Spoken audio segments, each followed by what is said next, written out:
qui a développé la richesse du pays? C'est la population du pays qui a fait cela, oui. Ce qui motive notre joie, c'est la grande voix du peuple éduqué par Verdemin.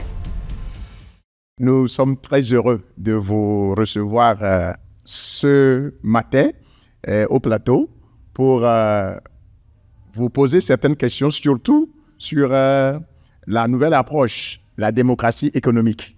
Je co-anime ce direct avec mon collègue. Moi-même, c'est M. Dopo et j'aimerais que mon collègue se présente.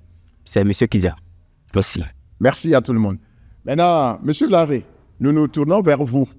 Nous sommes en train de parler de la démocratie économique. C'est une nouvelle approche dans l'environnement togolais. Nous aimerions premièrement que vous nous donniez une définition simple de ce thème. La démocratie économique, pour faire simple, c'est une doctrine économique. C'est également une conception nouvelle de l'économie par rapport au système économique actuel. Suite au constat que Hugh Douglas a fait comme dysfonctionnement dans le système économique actuel, il est arrivé à proposer une nouvelle façon de faire de l'économie. Et d'où il a mis à jour le concept de la démocratie économique qui voudrait qu'on puisse démocratiser tout dans l'économie, qu'il n'y ait plus de monopole, notamment le monopole financier. Vous êtes là sans savoir que l'argent est fait uniquement par le privé. Et s'il y a démocratie, ce n'est pas seulement le privé qui doit faire l'argent. Le gouvernement, normalement, en lui, c'est lui celui d'abord qui devait faire l'argent. Et au nom de la démocratie, on pourra donc permettre que d'autres institutions le font. Mais ce fait que dans le système actuel, seuls les banquiers privés créent l'argent et le contrôlent. Le gouvernement se retrouve à être signataire de dettes.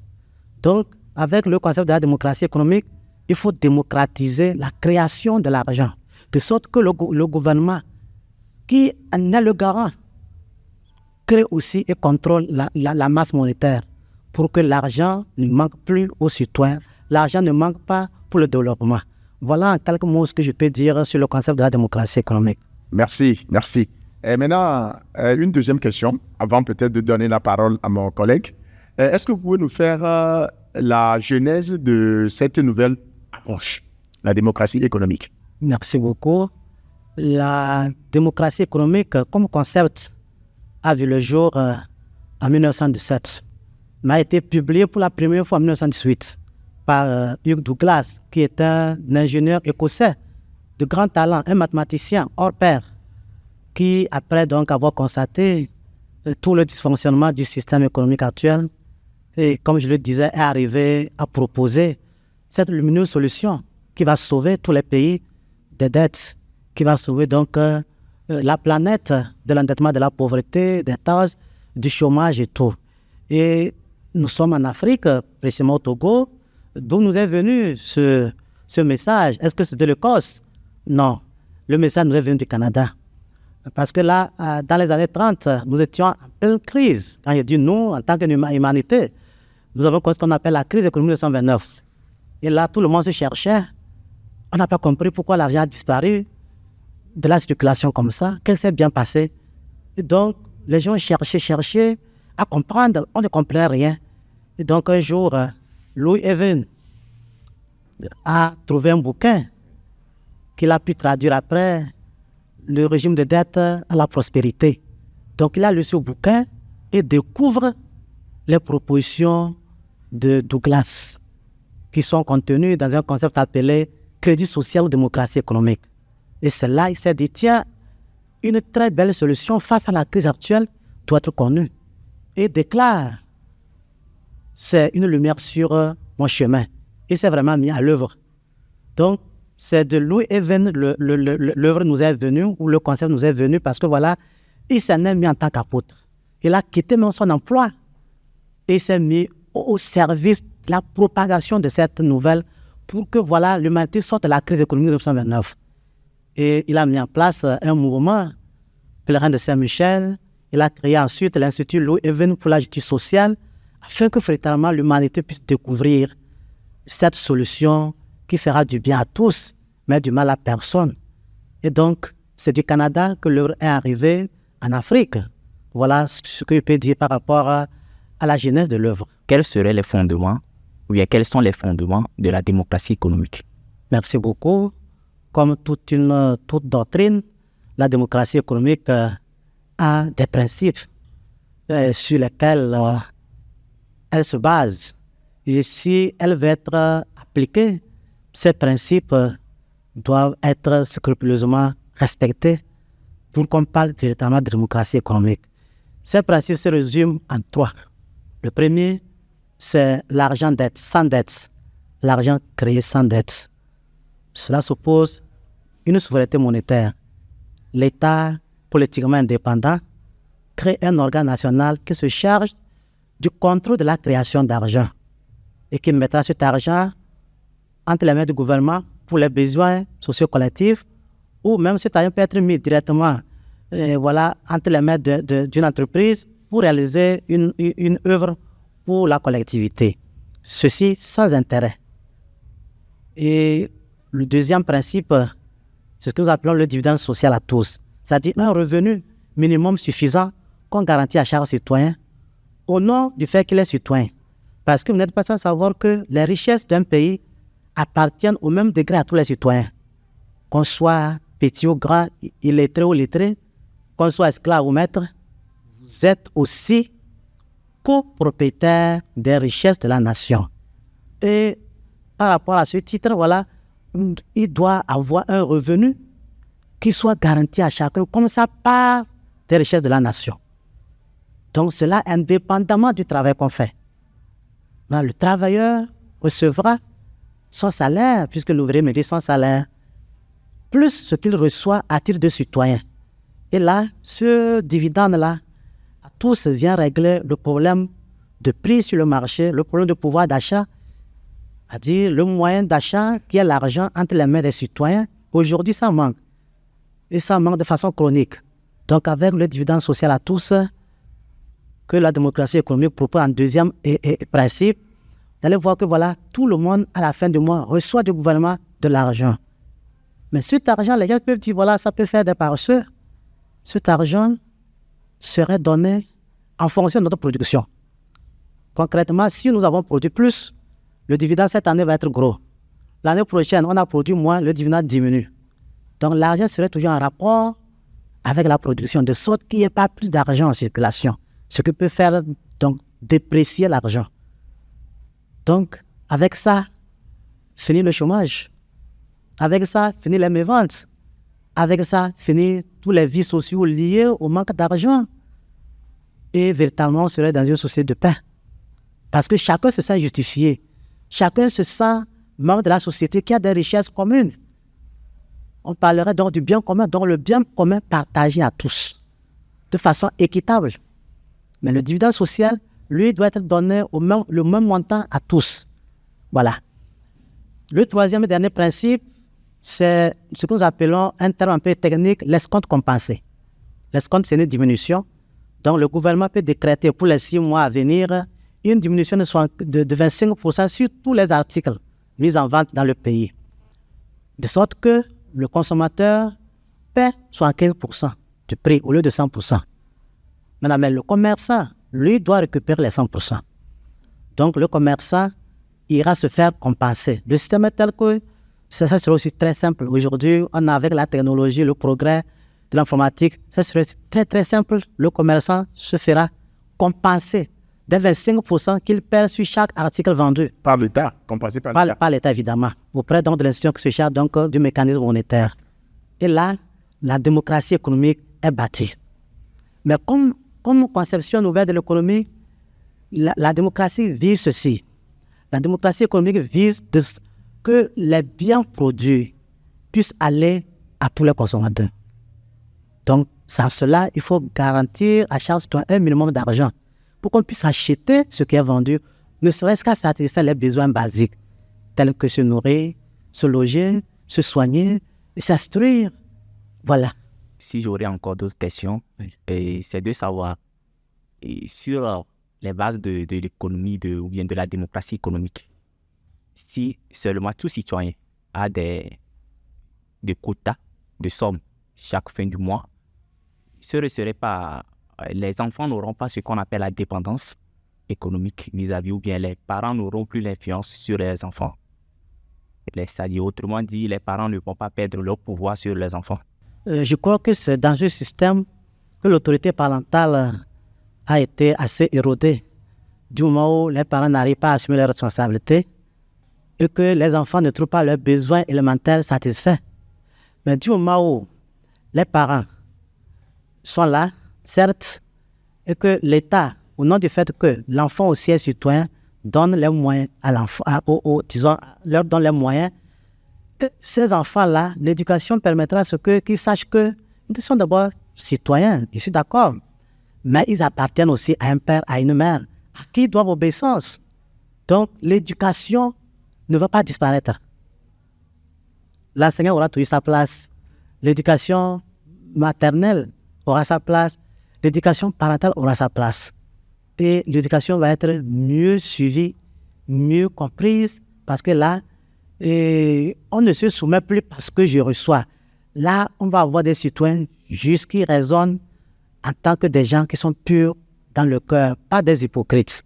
Et souvent, on se soumet parce que si on ne me soumet pas, on ne va pas me donner. Mais ici, on saura maintenant qui nous sommes et nous serons des bons. Parce que le dividende à tous va véritablement faciliter ce qu'on appelle la pratique de la vertu. Et un enfant vertueux ne serait pas un enfant impoli, il ne serait pas un enfant qui ne se soumet pas aux parents, il serait un enfant même docile. Voilà, donc ce que je peux dire. Sinon, c'est aujourd'hui, on voit ce qu'on appelle l'autorité parentale être secouée, parce que les parents n'arrivent pas à assumer leurs responsabilités. Et donc, les enfants sont frustrés. Non pas parce que papa n'arrive pas à assumer, mais parce qu'il n'a pas l'essentiel. Donc, c'est que c'est papa qui est responsable. En fait, papa il n'en est pour rien. Que j'ai les moyens pour mes enfants, ce n'est pas un mérite. Que tel parent n'ait pas les moyens pour ses enfants, ce n'est pas aussi de sa responsabilité. Donc, nous parlons de ce qu'on appelle la philosophie de l'associationnisme. De quoi? Comme une association, la société comme une association. Donc, que tel ait les moyens pour supporter ses enfants, c'est bien. Mais ça ne fait pas de lui celui qui a le plus mérité que celui qui n'a pas les moyens. Si nous étions, on se sentait tous en association, voilà, on ne va pas condamner le pauvre qui n'arrive pas à assumer ses responsabilités parentales par manque de moyens. Ce n'est pas sa faute, c'est la faute à la société. Donc ici, la société assume sa part. Ça ne veut pas dire que l'enfant, voilà, il n'aura pas besoin du support des parents. Voilà, les parents feront toujours leur part. Mais ici, l'enfant, par exemple, ce qui se passe au Canada, pour être plus concret. Au Canada, depuis des ans, des décennies donc, on donne de l'argent, minimum $1,000 à tous ceux qui ne travaillent pas. Donc les enfants, les élèves, les personnes âgées, les handicapés, tous ceux qui sont dans le volontariat ou dans le bénévolat, ils en reçoivent. Et les parents reçoivent et déposent ça sur le compte des enfants. Quand ils grandissent, on prend pour financer leurs études, pour appuyer, pour financer leurs études. Mais ça n'a pas fait des enfants, c'est pas canadiens les plus impolis au monde. Voilà. Donc, sous le régime de la démocratie économique, le respect sera encore plus clair, plus juste et vraiment décoloré de toute hypocrisie. Comme c'est le cas actuellement, on se soumet parce que je reçois. Non, on se soumet parce que c'est bon de se soumettre aux parents. C'est bon d'être obéissant aux parents. Et nous disons, l'enfant qui obéit à ses parents se bénit, il reçoit de bénédictions. Voilà, merci. Merci beaucoup. Monsieur Larrey, si nous vous suivons, nous sommes en train de voir que la démocratie économique tend vers un communisme. Alors, ma question, quelle est alors la différence entre le communisme soviétique et la démocratie économique? Merci beaucoup pour la question. L'un est à l'antipode de l'autre. C'est même le contraire. La démocratie économique est le contre-pied du communisme. Par le communisme, c'est quoi? Tous, ou bien un pour tous. Le bien commun, là, tout le monde vient puiser selon son besoin. Si on nous déposait un plat ici, on nous demande de venir, chacun mange selon son besoin. Les premiers à se servir en plein tour. On a tenté d'appliquer le communisme en URSS. Un peu dans les villes, on entassait les gens dans les immeubles, un seul lieu de repas où on prépare. Les premiers à venir se servent de tout. Donc ici, c'est vraiment différent. Le dividende à tous nous rend libres. Dans nos choix, je reçois de l'argent, j'achète ce que je veux. J'achète selon mon goût. Le communisme tel qu'on l'avait tenté d'appliquer, on vous impose même le goût du repas. Et il se fait que ça ne se fait même pas à tous parce que voilà, les premiers se servent. Je ne mange pas la même quantité de nourriture que vous. Mais voilà, on vous dit chacun mange selon sa capacité. On n'a pas la même capacité. Les plus forts prennent tout. Donc la démocratie économique, ce n'est pas ça. La démocratie économique nous rend libres. Chacun choisit en fonction de son goût et quand il veut. La démocratie économique, c'est le capitalisme authentique. Là, le capitalisme est plus proche de la démocratie économique. Mais l'actuel capitalisme a été vicié, a été perverti justement par le système monétaire actuel. Le capitalisme en lui est bon, nous dira le pape Jean XXIII, que le capitalisme a été vicié. Sinon, en lui, il est bon. Donc, c'est pourquoi nous parlons de co-capitalisme. Le dividende qu'on garantit à chaque citoyen, on le donne parce qu'il est co-capitaliste. C'est-à-dire qu'on a un capital communautaire. Et le capital communautaire, c'est les richesses, les ressources de la nature que Dieu a garnies. Quand vous prenez le Togo, les richesses du sous-sol, de la mer, c'est ce que nous avons en commun comme don de Dieu. L'exploitation de ces richesses doit donner à chaque Togolais un revenu mensuel garanti. Et là, librement, j'achète ce que je veux. Le gouvernement ne rend pas gratuit l'école, ne doit pas rendre gratuit les produits, mais donne de l'argent à chacun. Chacun achète selon son goût. C'est ça la démocratie économique. Et je crois que c'est du capitalisme authentique. Un citoyen lambda qui nous suit actuellement, ou bien mon grand-père qui est au village, va se demander, on parle d'économie où il y a capitalisme économique. Qu'est-ce que ça peut me rapporter? Oui, ça vous appelle la libération. Mentalement, on est libéré. On sait désormais la cause de notre souffrance. On sait aussi la solution. Même si à notre échelle, on ne peut pas l'appliquer. Mais au moins, on se dit qu'un jour, ça va être appliqué. Donc, notre message, d'abord, un message d'espérance. C'est pourquoi nous parlons de vers demain. Nous allons vers un demain meilleur. On n'en a pas de choix. On y va. On ira à coup sûr vers demain sera meilleur qu'aujourd'hui. Donc, rassurer ceux qui souffrent aujourd'hui que voilà, demain va être meilleur. Mais à condition que, donc si on fait vite, le demain meilleur viendra. Mais si on retarde aussi, bon voilà, dans tous les cas, il viendra, mais à son temps. On va vers un demain meilleur. Le progrès a mis à notre disposition les bienfaits, mais qu'on n'arrive pas à utiliser par manque d'argent. Si on règle la question monétaire, les bienfaits du progrès seront à tous. Et donc, un avenir meilleur possible pour tous est possible. Nous y travaillons. Avec la démocratie économique, nous y gagnons, nous y parviendrons. Merci.